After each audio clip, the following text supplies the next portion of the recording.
The Far Cry franchise is one of the most well-known FPS franchises ever made, but one aspect that most people tend to ignore is its protagonists. And this makes sense, considering how Ubisoft is focusing so much more on the antagonists such as Vaas, Pagan, and Joseph. Still, there used to be a time when Ubisoft gave their protagonists personality and agency with just as much, if not more, than the antagonists. And although Far Cry 3 was met with universal acclaim at release and is seen by many as a masterpiece and the best game in the series, the most common complaint was about the game's characters, namely Jason.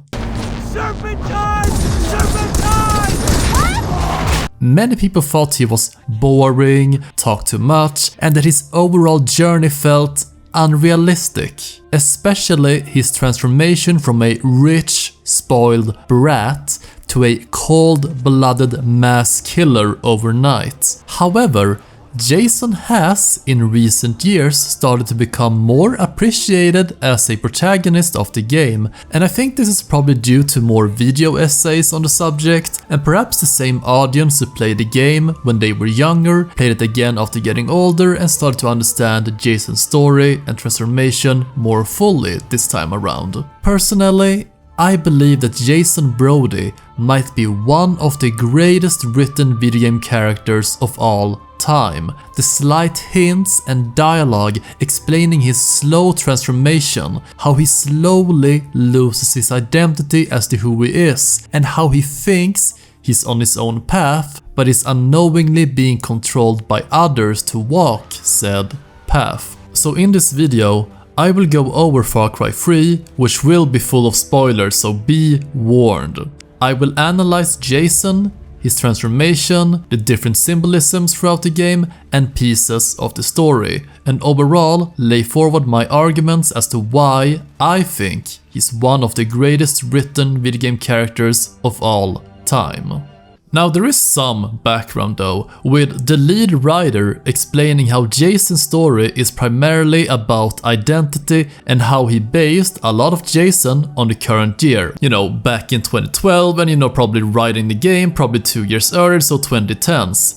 And this was around the time when the job market started to get much more challenging for young adults trying to get into or climbing the ranks on the job market. Because remember, the economic crash of 2008 was still felt around this time. He thought that the generation that he was in was kinda lost and actively tried to find its own, identity. And I think a lot of people can connect with this, especially when it comes to growing up, getting a job, and moving on in life. Many people seem unable to grow up, and how some men and women who keep on partying through their 30s because the party never stops, and they don't want to settle down because that means the partying has to stop. And growing up is scary. You must leave your comfort zone and the activities you love behind. The game's opening immediately characterizes Jason and his friends as they skydive to an island as it's the last stop on their Asian vacation. Jason, his friends, and his brothers are clearly spoiled, rich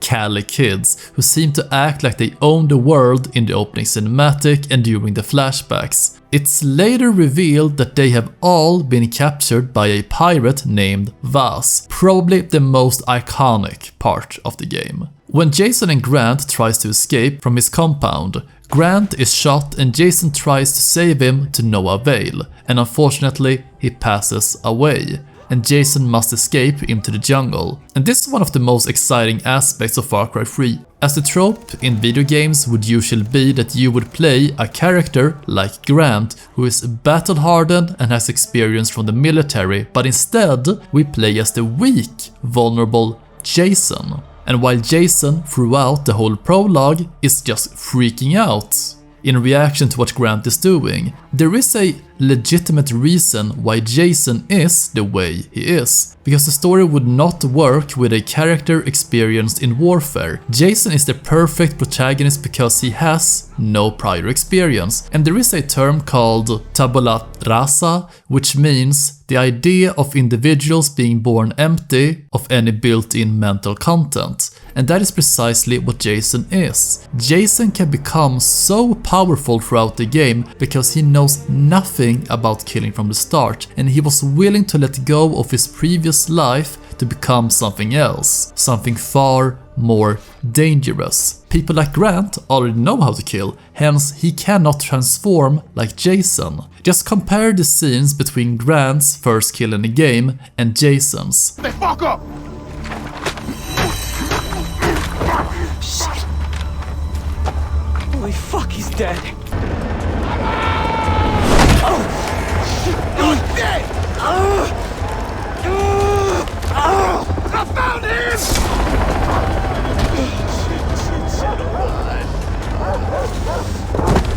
Grant can completely kill without remorse, unlike Jason, who is having a panic attack. And this becomes even more apparent when we talk about Jason's voice. The developers even made sure of this when choosing the voice actor. If we compare the E3 reveal trailer and listen to how Jason sounded then... Across this island, Vaas and his pirates enslave the bodies and the minds of the Rakyat. Our guns do not stop until Vaas falls at our feet! Across this island, Vaas and his pirates enslave the bodies and the minds of the Rakyat. Our guns do not stop until Vaas falls at our feet. Vaas! Where are you? Come out and face me! Vaas! Vaas, where are you? Come out and face me! There's a stark contrast compared to the voice we got in the game, having Jason sound softer instead of just some generic military voice. And to be truthful, when I first played Far Cry, I didn't really care about Jason as a protagonist. Before I made my long retrospective and analysis of Far Cry 3 and started to look into the game and just analyzing every single scene for real this time around. And I found a story that no game has ever been able to tell as well as this game.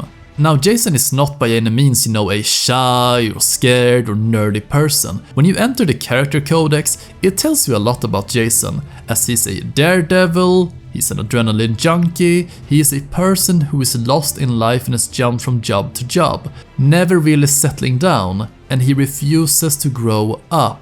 He is actively avoiding responsibilities and always tries to ignore them with escapism. So after escaping into the jungle and seemingly drown, he is saved at the last minute by a man named Dennis. And Dennis is an interesting character as he's the only person who sees potential in Jason and decides to engrave the tatau on Jason's arm. And I don't think I have ever seen a video game skill tree be so connected to the character's developments as in Far Cry 3, where the tatau is directly linked to Jason's path of the warrior, where he will unlock more skills with experience, which he gains mostly by killing people. And most of the more advanced skills he learns are made precisely to kill people, and this becomes abundantly clear with the different takedowns later on, and how more brutal and gruesome they become, the more skilled and experienced in killing Jason becomes. So again, the skill tree is connected to Jason's transformation. And now all skills are not unlocked from the start, and different rows of the tatau are unlocked during story segments, where he gets another row of the tatau engraved on his arm, showing how he's becoming closer to becoming the ultimate warrior. What's interesting is how Dennis explains that in order to save his friends, he must gather skins and leather to create new bags and holsters for his weapons, and finding plants to heal himself. He is encouraging Jason to do literal side quests instead of trying to go and save his friends. Which makes sense, because we, the player, also wants to just have fun. So instead of saving our boring boring friends. Why not try some of the activities on the island instead?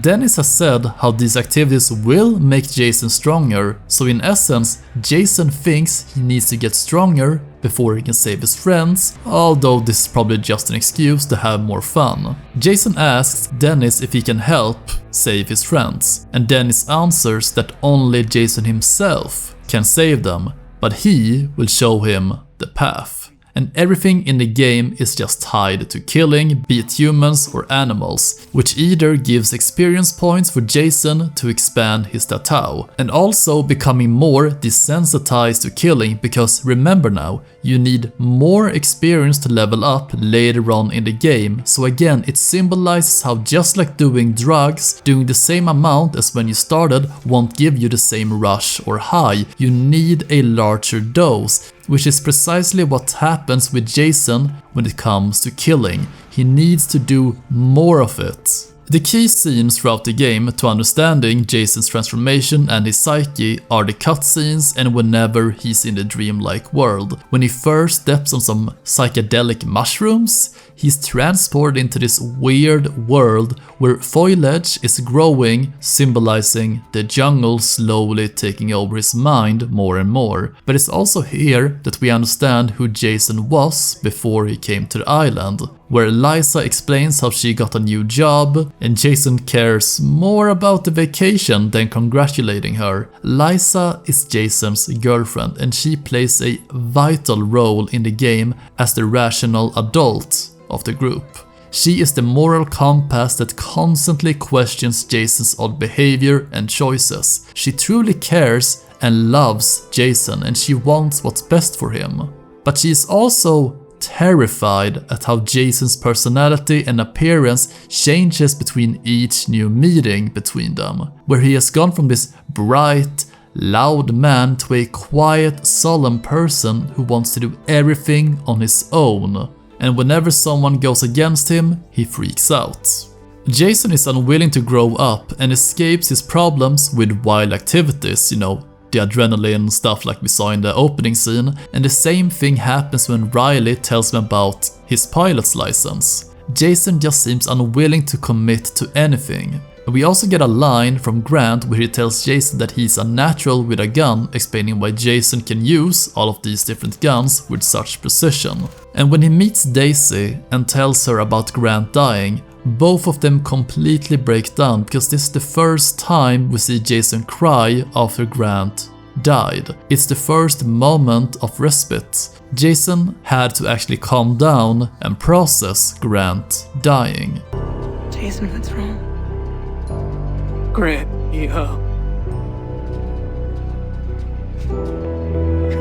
Stop. Daisy. No. I'm so sorry. And after leaving Daisy, she gives him a few last words. Whoever did this, whoever killed Grant, deserves to die.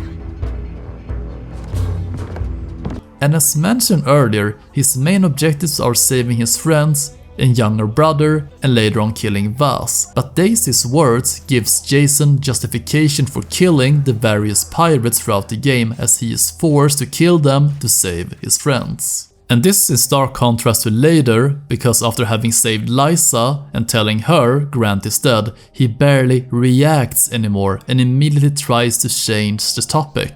And so when later meeting with Vaas and escaping with Liza, Jason is a completely different person as he taunts and celebrates stuff like blowing up and killing the enemies, the action, the adrenaline and killing, which Liza picks up on several times throughout the scene.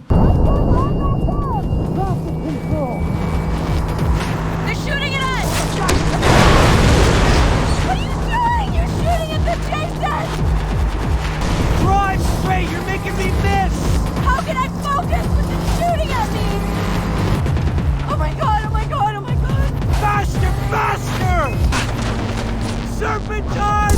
Serpentine! What? We're losing them! I'm gonna throw up. Faster, faster! Hell yeah. Those motherfuckers never knew what hit them. Don't think I have ever seen a turret section in a game actually show character development. And after escaping the pirates, Jason celebrates as if it's a game, while Liza is acting like any ordinary person would after having almost died or being sold into slavery. Jason calms her down and says how he will take care of everything and he will fix everything. After taking Liza back to the doctor's house, Daisy has set up shop in the nearby cave, which will act as a hub for Jason when he drops off his friends. It's also here where we can get some alternative dialogues with different characters, but there's also a secret spot where he can eat pills and get flashback scenes to before they came to the island. One of the best scenes explaining Jason's transformation is an optional dialogue with Daisy, where he says how killing has become synonymous with winning. You know, I never thought I'd be able to kill someone.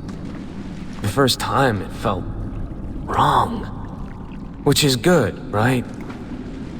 But now, it feels like winning. Are you okay? Yeah. It's as if Jason's addiction to adrenaline has begun to trigger whenever he kills someone. And between the chapters there are also a ton of quotes from Alice in Wonderland, and some would find these, pretentious. But the more I thought about their meaning, the more profound the game became. For example, the walrus and oysters quote, how Jason is trying to rationalize killing people, as Vaas and Hoyt, who are straight up killing people who are innocents, are, the carpenters in this quote. Jason is like the walrus, and just like the quote, he has killed more people than both of them, but at least he has an excuse for killing his enemies. Revenge, to save his friends, and the fact that they are pirates and overall not innocent. Or the last quote where Jason is not feeling himself anymore, as if he has become an entirely new person compared to the person he was before he came to the island. So again, I love these quotes, and they are not pretentious. They are deep and they explain more about Jason's psyche. After talking with your friends, you leave and call Dennis for help as Jason needs to be stronger to take down Vaas. So he introduces Jason to Citra and he travels to her temple where he is promised to gain the strength he needs to defeat Vaas. Initially, Citra is not that interested in Jason, but after he reveals that Vaas killed his brother and how he will do anything to get revenge, her interest peaks and she gives him a mission to find a missing knife. Oh, and for your information, this knife has been missing for hundreds of years. So this implies that Citra primarily sent Jason on his mission to get rid of him. Because why would he be able to find it if she and her warriors had not found it before? She hands him a jar and says, What has been lost? And we'll talk. Dennis tells Jason to drink the waters of Citra, but Jason is quite hesitant. But as always, Dennis reminds Jason that he needs the power to save his friends. And Dennis, just like Citra, is grooming Jason to become something they want. And we see this multiple times whenever Jason finishes a mission, how Dennis keeps on repeating that it's the path that is making him stronger and that he is doing the right thing being on the path. Remember, Jason, the strength you receive from the path will help you succeed. Jason, train your body and your mind will follow. The tatau will bring you closer. Path. And you will find the answer. The drink more or less puts him into another dreamlike state, just like before with the mushrooms. And here he sees different events, and what is interesting is how some of them tell the future, but also how the characters for short intervals change places with Jason, probably symbolizing how Jason has the potential to become any of these people, if only he made different choices or walked different paths. Because in this sequence, Jason is literally walking on a bridge, a path, his path, and that path wants him to find the dagger and bring it to Citra. And every single time Jason wakes up from these events, a new row of the tatau has been engraved on his arm, allowing him to unlock more powerful skills. So after waking up, Jason needs to meet with Willis, an undercover CIA agent, and he has intel about your friend's whereabouts, as he saw in the vision. And after doing a few missions for him, He gives him the locations of his friends. However, there is one scene in particular with him that is great when he talks about the jungle. No.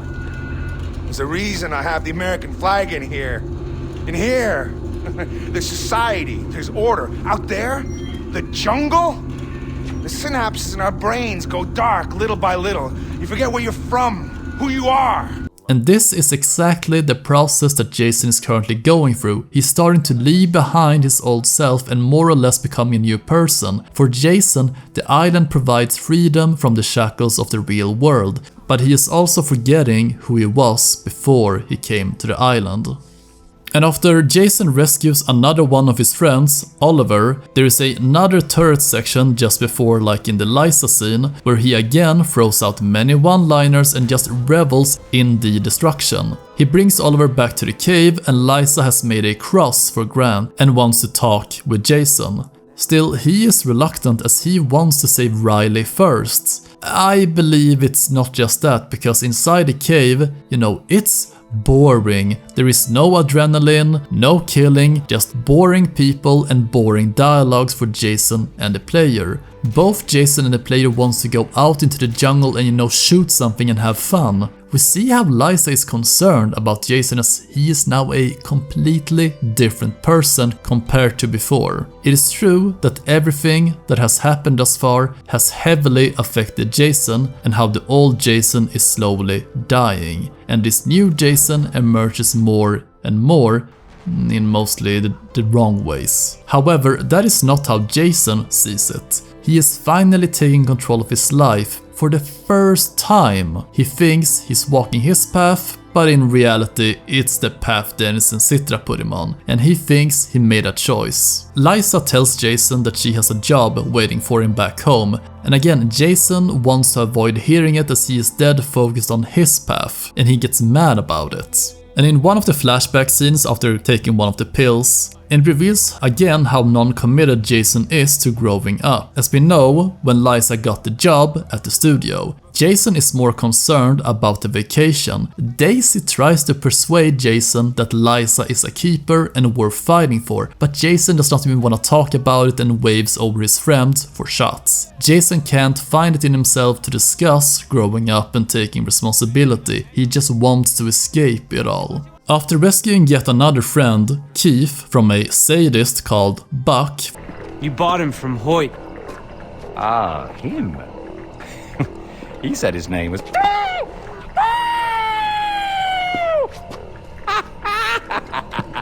You're hysterical. For whom you do several fetch quests to gain the different materials and the knife, which was in the vision, and later killing Buck in a QTE fight where Jason goes into a different mental state which only focuses on Buck. And he is shocked after the battle, and he does not really know exactly where he is, and it's almost like he cared more about the knife than his friend. Back at the cave, Keith reveals that Riley, Jason's younger brother, is dead. And this completely breaks Jason, as the only thing left now for him is revenge. They killed him. Vaas and Hoyt, those motherfuckers. Wasn't one brother enough? I'll get them. All of them. I swear. All of his remaining friends are saved. Still, he won't leave until he kills Vaas and Hoyt in revenge. And Liza observes that something is wrong with Jason and tries to talk with him again, and how she can help him. And he goes into a complete rage as to why she would try and make things about them, and how he needs to deal with the death of his brother on his own. Jason returns to Citra's temple to give her the knife, and she is most impressed by Jason as the knife had been gone for several centuries. And he managed to do something the other Rakyat warriors could not do, so she gives him another test to save some captured Rakyat warriors from an armored transport. And when he finishes that quest, she will give him the strength. He gets to the location for the ambush on the armored trucks, but is suddenly called by Liza, who says the boat is soon fixed. They can soon all go home. Jason assures her he will be there, but he also believes that they do not understand anything of what he has gone through in the jungle. And he is right. While his friends are covering and hiding in the cave, Jason is the one embracing the jungle and everything that comes with it. The prisoner transport though was a trap, and we get probably the most iconic scene from the game. Did I ever tell you what the definition of insanity is? Insanity is doing the exact same fucking thing over and over again, expecting shit to change. That is crazy. And after surviving Vaas trying to kill Jason twice, he makes it back to Citra, who gives him the final tests, where he needs to drink from a goblet again, but this time though, it can kill him as it kills the weak. But this time around, Jason drinks it immediately when asked, a stark contrast to before when he hesitated. Inside the vision, he fights a giant ink monster which he kills, and we get a sex scene with Citra. Woo! Yeah, baby! That's what I've been waiting for. That's what it's all about. Woo! She tells Jason how everyone he kills deserved to die and how it would be an honor to die by his hand, further grooming him and motivating him to believe how killing is good.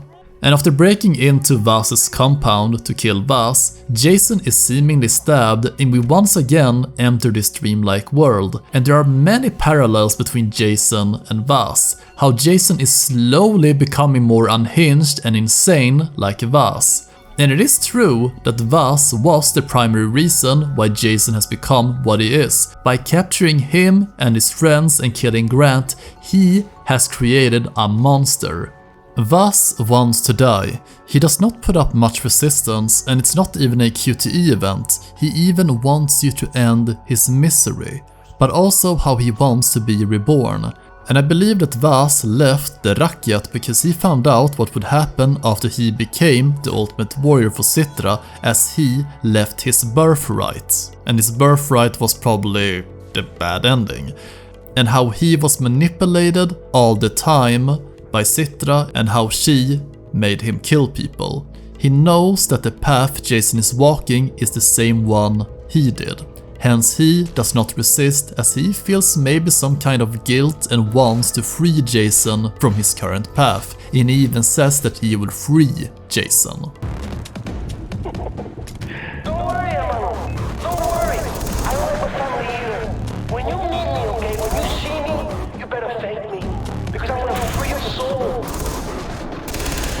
Jason kills Vaas, but not before he briefly opens his eyes, symbolizing how he is now always going to be a part of Jason. Hence, he is reborn, which is seemingly correct as we hear Vaas talk while we are back at Citra's temple. Jason.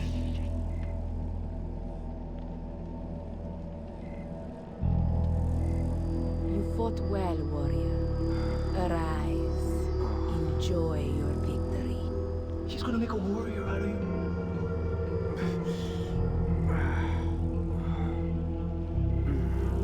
You're so fucked, Jason. And after waking up, Jason decides to kill Hoyt for Citra, and he will not leave the island with his friends. And after breaking these news to your friends, it's hard. Liza cannot believe that although Jason has finally grown up and starts acting like an adult, he is leaving her. And my god, Jason is a different person here, as he is just ecstatic when he explains that he wants to stay and how it's his path, and for the first time in his life he knows what he wants to do with his life. But when Liza breaks down, he just completely disconcerts her feelings with a harsh goodbye.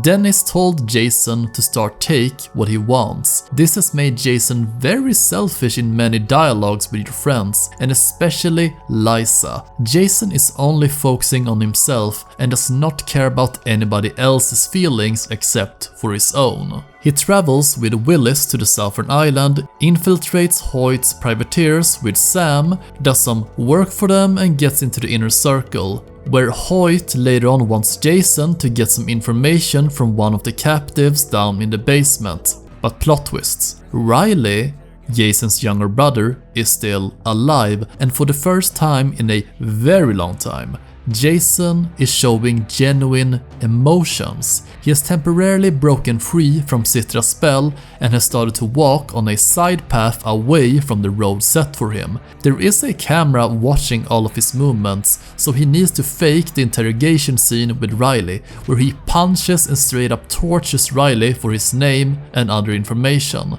And it's a great scene because even if Riley agreed for Jason to torture him, what type of brother would willingly torture his younger brother, which Jason comments on. Who have I become?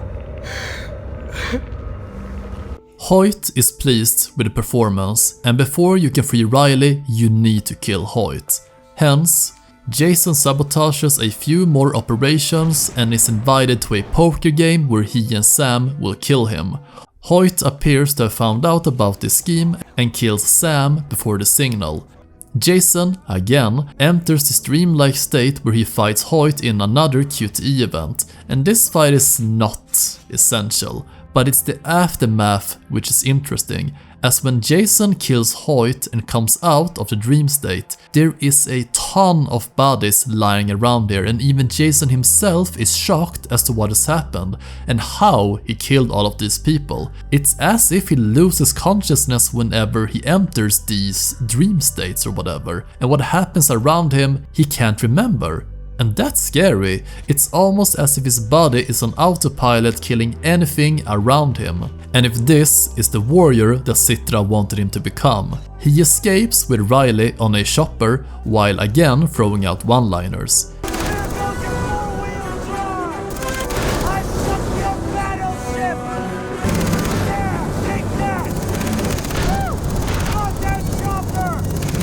You both escape and go to Earnhardt's house and to the rest of your friends. But the house is on fire and Earnhardt is dying. He says that the jungle warriors took them and passes away. So back at Citra's temple, Jason demands answers from Citra. Citra drugs him and ties him up while explaining how Jason does not let her love all of him, how he right now is strong and powerful, and why he would want to go back to the way he was before he came to the island.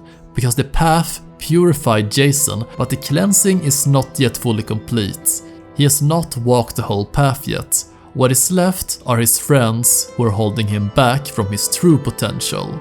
And when his friends are gone, all of Jason's past before him will be gone, and he can truly become the ultimate warrior that Citra wishes. We see Jason walk the path of the warrior with Liza appearing as a demon, taking away his knife that he worked so hard to get, the tataus which made him into the strong warrior he is, and lastly, she wears the ink monster's mask and wants to destroy the whole island and the Rakyat. Jason walks up to the altar and grabs the knife from Citra, and when we come out of the dream state with Jason holding the knife to Liza's throat while she is begging him to stop. And here comes the infamous multiple choice ending. The endings in Far Cry 3, they are also good and bad. Look, there's an obvious good choice and an obvious bad choice. But to me, these felt more about whether the player had paid attention to the story so far, if you understood how Vaas was driven to the brink of insanity by Citra, and how the same process, the same path that he walked, Jason is now on, and how he has become Citra's puppet. And the evil ending is more or less you kill off your friends to complete the path of the warrior, as Jason has left everything behind him and has no more attachments outside the island. Jason and Citra have sex so she can conceive the ultimate warrior, and she kills Jason. Hence, you just repeated the cycle, the definition of insanity that Vaas has repeated so many times now. Did I ever tell you what the definition of insanity is? Did I ever tell you the definition of insanity? Did I ever tell you the definition of insanity?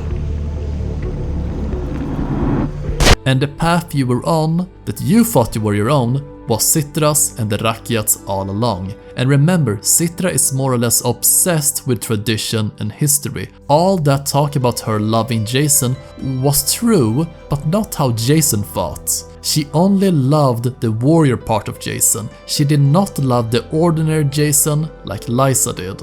The good ending is the only correct ending, as Jason saves his friends with Citra asking him why he would leave the island and her why he would leave the island and go back to a boring, normal life. And after Dennis tries to stab Jason, Citra jumps in the way and gives some kinda emotional last words here. I love you. Don't leave me. I'm sorry.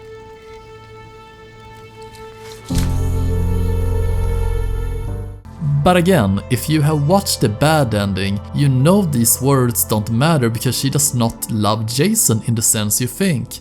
Jason managed to break the cycle and choose the hardest ending for him, as he gives up everything he has obtained throughout the journey and the game. And we see this in the end cinematic when the knife of Citra is thrown away onto the beach, and we get one of the best cutscenes from the game with Jason monologuing his mental state. I've killed so many people I've lost count.